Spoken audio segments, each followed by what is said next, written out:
Bonjour et bienvenue dans cette nouvelle série de vidéos, le parcours des investisseurs immobiliers, partie de 0, saison 4.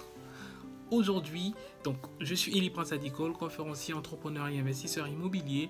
Aujourd'hui, nous allons poursuivre encore notre série de vidéos des hommes et des femmes qui ont investi dans l'immobilier en partant de zéro. Aujourd'hui, je vais vous présenter l'histoire de Elodia qui est membre de ma formation, qui habite à Lyon et qui a investi dans l'immobilier et plus précisément dans la colocation.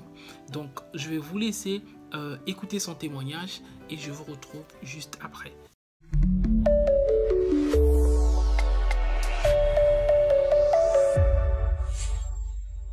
Est-ce que vous pouvez juste vous présenter rapidement? À honneur aux dames, on a dit. La ville de Provenance aussi, voilà. Donc, je m'appelle Elodia, j'ai 29 ans. Je suis de formation ingénieur en informatique industrielle. Donc, j'ai fait un premier achat immobilier en colocation, que j'exploite en colocation en fait. Et je suis basée à Lyon. Ok, tu peux t'arrêter là. Merci Elodia. Ok, alors l'objectif c'est de nous raconter un peu votre histoire immobilière, quel aussi l'impact que TMPI ou moi a eu sur votre parcours et comment vous l'avez réalisé, quelles sont les difficultés, qu'est-ce que vous avez réalisé et quelles sont les difficultés que vous avez rencontrées. Et ça nous intéresse aussi. Alors, juste moi au début, juste pour avant que je fasse d'abord la formation avec Eli Prince, ça faisait 3 ans en fait que je voulais me lancer dans l'immobilier, que j'avais essayé de commencer des formations. À un moment, je voulais investir à l'étranger, puis à un moment ici. En fait, j'étais pas claire. En fait, je savais même pas ce que je voulais. Je savais pas par où commencer. Et du coup, j'avais fait une première formation avec Eli Prince sur la liberté financière. Et à la suite de ça, donc après avoir réfléchi, j'avais décidé de prendre l'accompagnement. Donc, je pense 3-4 mois après. Et c'est là où j'ai vraiment commencé à me lancer dans les recherches du bien et autres. Donc c'est vrai qu'au moment où j'ai fait mon achat, j'étais à zéro en fait sur mon compte. J'avais rien du tout. Mais quand je dis rien, c'est rien du tout. Voilà. La banque a tout financé et j'avais donné, il m'avait demandé, c'était le notaire qui m'a demandé 1200 €, 250 € pour juste réserver le bien. Et même ça, je les ai récupérés en fait après. Il y a eu des restes. Ouais. Il faut nous raconter comment il y a eu des restes. Et c'est vrai que j'ai commencé à faire ma recherche. Donc toi, tu voulais faire aussi la colocation. Voilà, moi je voulais faire aussi la colocation. Générer des revenus. Voilà, pour générer des revenus. Au moment où j'ai voulu me lancer dans mon projet, j'étais locataire, bien sûr. Et donc j'ai commencé ma recherche. J'avais vu un premier courtier qui m'avait dit que moi, mon profil, c'était pas possible. Il fallait que j'attende encore avant de me lancer. Et après, donc, je l'avais parlé à Eli. Et j'ai revu un autre courtier qui m'a dit mais oui, c'est possible. On a refait la simulation avec 2 autres banques. Et puis finalement, c'était possible. Donc j'ai fait la demande. Et donc l'achat c'est bien fait.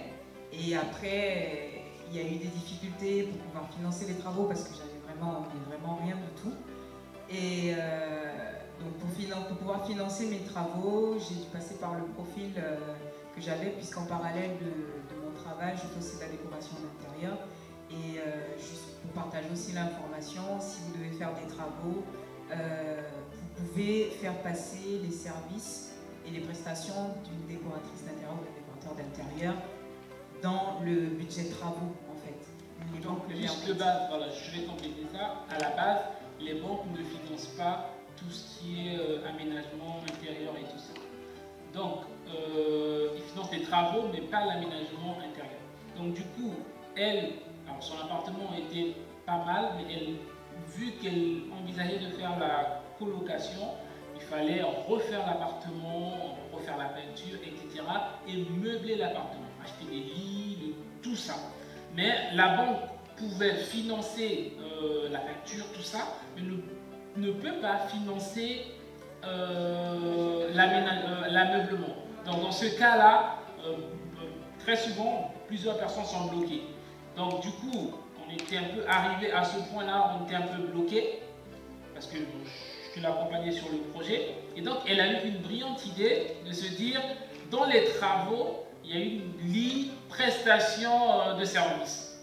Donc, prestation de service, tu peux mettre tout ce que tu veux. Et il s'avère qu'elle-même, elle fait ces services-là. Donc, elle est décoratrice d'intérieur en auto-entrepreneur. Donc, du coup, elle a fait un devis et la banque a accepté. Donc, c'est la banque qui a financé les travaux et l'aménagement. Donc, voilà. Donc, si vous voulez faire passer de l'aménagement dans les travaux, allez voir. Oui, et donc c'est comme ça que j'ai meublé l'appartement. Et après, une fois que j'avais fini de meubler mon appartement, je me suis rendu compte que, en fait, comme Chelsea aussi, avec mon travail, je suis souvent en déplacement. Et donc j'avais un appartement qui était grand, qui me coûtait quasi 900 € par mois, mais dans lequel j'étais au trop 4 jours par mois en fait. Alors ça c'est ton appartement en location. Ça c'était mon appartement en location. Voilà, ta résidence principale. Mais en parallèle, le bien que tu as acheté, tu as mis en location. Voilà, je l'ai mis en location. Tu as mis combien de en colocation, donc j'avais pris 3 chambres. Oui. Et donc après ça, moi-même je me suis intégrée en fait dans la colocation. Du coup, donc, elle a décidé de baisser son propre loyer qui coûtait 900. Donc, elle a quitté sa résidence principale. Elle a pris une chambre dans sa propre colocation. Donc, du coup, dans sa colocation, il y a 3 chambres. Elle a pris une chambre et donc, elle a 2 loyers. Et les 2 loyers te remboursent ton crédit. Donc, du coup, tu es hébergé à titre gratuit. Je suis hébergé à titre gratuit. C'est cool, ça.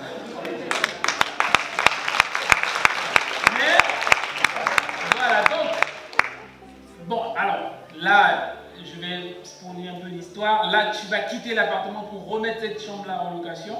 Oui. Donc, c'est déjà fait, je crois, ou c'est en cours. Non, c'est en cours. C'est en cours. Pas encore. Ouais. Là, en fait, maintenant, je veux faire un autre projet. Et ça, c'est bien ça. Donc, en gros, pendant elle a initialement son projet, c'était de mettre en colocation. Elle s'est rendue compte qu'elle a mis en colocation, mais que son propre loyer coûtait énormément cher. Donc, elle a décidé de prendre une chambre dans sa colocation.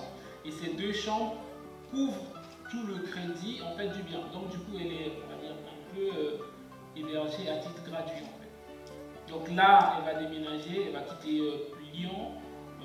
Cette chambre-là, elle va le mettre en location et du coup, ça va générer des revenus. Donc, est-ce que tu peux nous donner, tu loues les chambres à combien, les 2 chambres? Alors, les chambres... La plus grande chambre, c'est là où tu as pris? Oui. Ok, et les 2 petites, elles sont à 450. 450, donc ça te fait 900. Tu rembourses comment à la banque? Je rembourse 700. 700, ok, donc si tu quittes, tu mets la grosse chambre, la grande chambre en location, ça va te faire 500. Ah ouais. Ok, donc c'est pas mal. Bravo. Est-ce qu'on peut prendre des questions rapidement? Voilà, vous venez de suivre l'histoire d'Elodia. J'espère que ça vous a inspiré, ça vous a donné des idées. Et je vous demande de vous inscrire à la webconférence gratuite privée qui va avoir lieu dans quelques jours. Surtout ne ratez pas, inscrivez-vous et commentez, partagez cette vidéo. Je vous dis à très bientôt dans une nouvelle série de vidéos.